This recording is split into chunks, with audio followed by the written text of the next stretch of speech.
8 अगस्त को बजा था और महात्मा गांधी ने भारत छोड़ो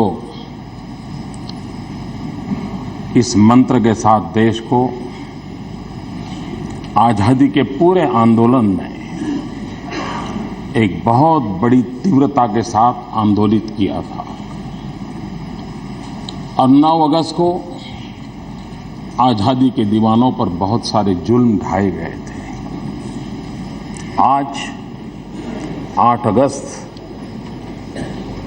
75 साल हो रहे हैं।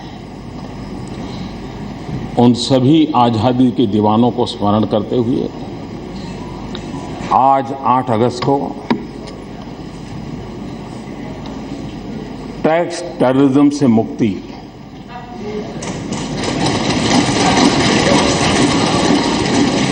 उस दिशा में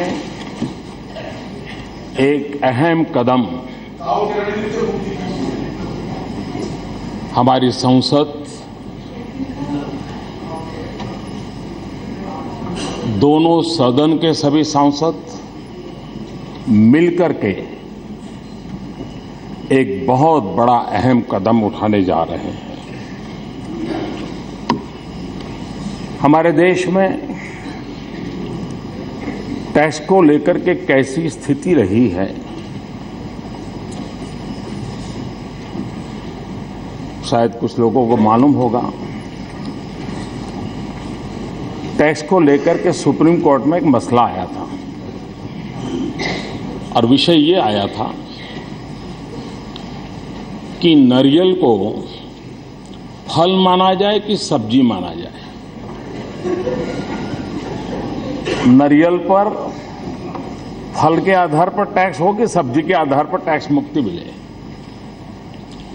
मसला सुप्रीम कोर्ट तक चला था।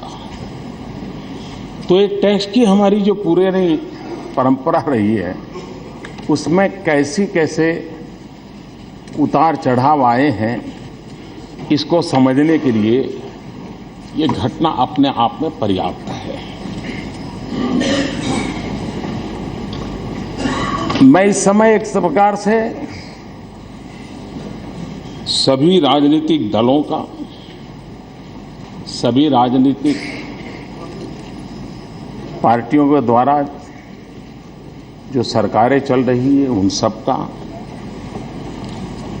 धन्यवाद करने के लिए खड़ा हुआ हूं। एक ऐसा निर्णय हम कर रहे हैं जिसमें राज्यसभा, लोकसभा, 29 राज्य और जिनके कोई न कोई नुमाइंदगी जीत करके आए हैं, ऐसे 90 राजनीतिक दल, उन सब ने एक व्यापक मंथन करके, विचार मंथन करके आज हमें यहां पहुंचाया है और जिसको हम कुछ समय के बाद अंतिम निर्णय के लिए मोहर लगाएंगे। और इसलिए ये बात सही है, जन्म कोई दे, लालन पालन कोई करे।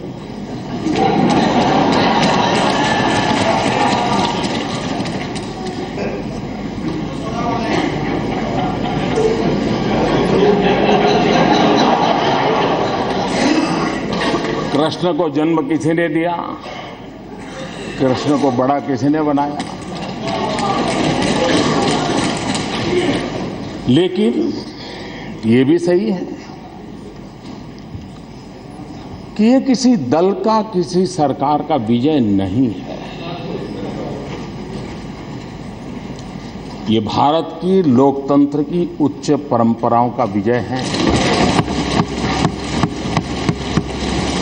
ये सभी राजनीतिक दलों का विजय है।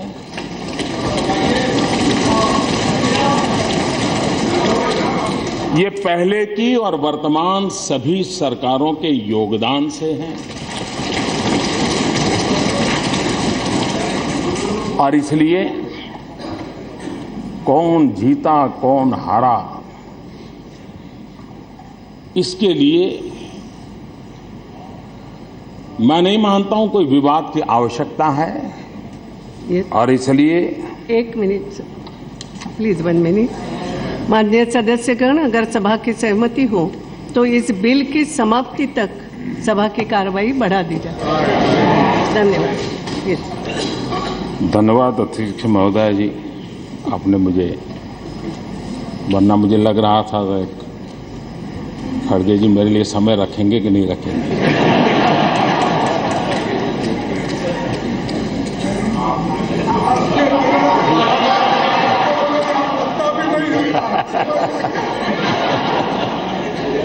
मैं आपका बहुत आभारी हूं इस बधाई के लिए। जीएसटी का मतलब है great step by team India. GST का मतलब है great step towards transformation. GST का मतलब है ग्रेट स्टेप्स टवर्ड्स ट्रांसपेरेंसी। और इसलिए हम एक नई व्यवस्था से जुड़ रहे हैं। एक भारत श्रेष्ठ भारत, ये हम सबका सपना है। और एक भारत, जब हम रेलवे की तरफ देखते हैं, एक भारत की अनुभूति आती है। जब हमारे डाकखाने देखते हैं, एक भारत की अनुभूति आती है। जब हमारे ऑल इंडिया सिविल सर्विसेज को देखते हैं, एक भारत की हमें महक आती है। हम आईपीसी, सीआरपीसी की तरफ नजर करते हैं तो एक भारत की हमें पहचान मिलती है। जब आज हम भारत नेट की बात करते हैं, डिजिटल इंडिया की बात करते हैं, सागर माला की बात करते हैं, ये सारे उपक्रम एक भारत, इस भाव को बल देते हैं, ताकत देते हैं। और उसी सिलसिले में आज जीएसटी वो एक नया मोती इस माला में हम परो रहे हैं, जो एक भारत के भाव को ताकत देता है। ये सिर्फ कर व्यवस्था नहीं है, सब राज्य और केंद्र मिलकर के एक ऐसी व्यवस्था विकसित करे जिसमें छोटा सा छोटा राज्य हो या बड़ा सा बड़ा राज्य हो, सबको ये व्यवस्था अपनी लगे। ये एक भारत को ताकत देने वाली बात है और उस अर्थ में मैं इसका बड़ा महत्व समझता हूं।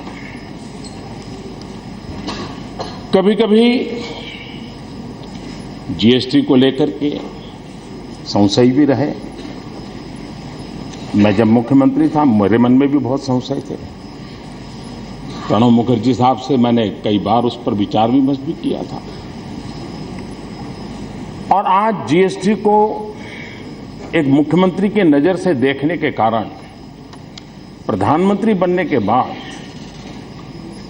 उन मुद्दों को एड्रेस करना मेरे लिए सरल रहा। वो अनुभव मुझे काम आया और उसके कारण उस समय राज्यों की जिन बातों को हम एड्रेस नहीं कर पाते थे, कुछ बातें उजागर नहीं हो पा रही थी, कुछ बातें ओझल हो जाती थी, वे सारी बातें इतने लंबे काल के मंथन के कारण, और उसमें सिर्फ मेरा ही योगदान ऐसा नहीं, सबका योगदान है, बहुतेक कमियों को दूर करने में हम सफल हुए हैं। और यह सामूहिक मंथन का नतीजा है। फिर भी ये सत्य है कि हम परफेक्ट नहीं हो सकते हैं, कुछ कमी नहीं रह सकती है, आगे चल करके कोई कमी नहीं आएगी, ऐसा गुरु कम से कम इंसान तो नहीं कर सकता है। और इसलिए इतने सारे ब्रेन इन्होंने कसरत की है, कोशिश की है, अच्छा करने का प्रयास किया है और उस प्रयास का परिणाम भी मिलेगा। और आज देश अनुभव कर रहा है कि एक मंच, एक मत, एक मार्ग, एक मंजिल, ये मंत्र आज जीएसटी के इस सारी प्रोसेस में हम सब ने अनुभव किया है। और इसलिए ये बात सही है कि राज्यसभा में अंक गणित में तो ये बिल संकट में आ सकता था। ये भी सही है कि राज्यों को केंद्र के प्रति अविश्वास का माहौल था, अपने अपने अनुभवों के कारण था, और इसलिए सबसे बड़ी आवश्यकता थी कि राज्यों के में और केंद्र के बीच एक विश्वास पैदा हो। सबसे बड़ी आवश्यकता थी कि ये बात बहुमत के आधार पर निर्णय न हो। हम कतई नहीं चाहते थे, और मैंने पहले भी इसी सदन में कहा है कि लोकतंत्र ये सिर्फ बहुमत के अंक का खेल नहीं हो सकता है, ये सहमति की यात्रा है, सहमति की यात्रा है, और सहमति की यात्रा से आगे बढ़ते हैं। और इसलिए हम लगातार विचार विमर्श करते रहे। आज हमारे मोइली साहब को एक बात का बहुत बुरा लगा कि इस हाउस को जूनियर हाउस कहा जाता है। जो लोग इस प्रकार के शब्द प्रयोग करते हैं उन लोगों को आपका मैसेज जरूर पहुंचेगा। वो बदलेंगे कि नहीं बदलेंगे तो कहना कठिन है, लेकिन पहुंचेगा। लेकिन जब मैंने विचार विमर्श के लिए आदरणीय सोनिया जी को बुलाया था, आदरणीय मनमोहन सिंह जी को बुलाया था, एक लोकसभा से थे, एक राज्यसभा से थे, मैंने दोनों को बराबरी का महत्व देते हुए जीएसटी को लेकर के विचार विमर्श किया था। और इसलिए हमारी ये कोशिश रही है, सबके सुझावों को स्वीकार करने का प्रयास किया गया है।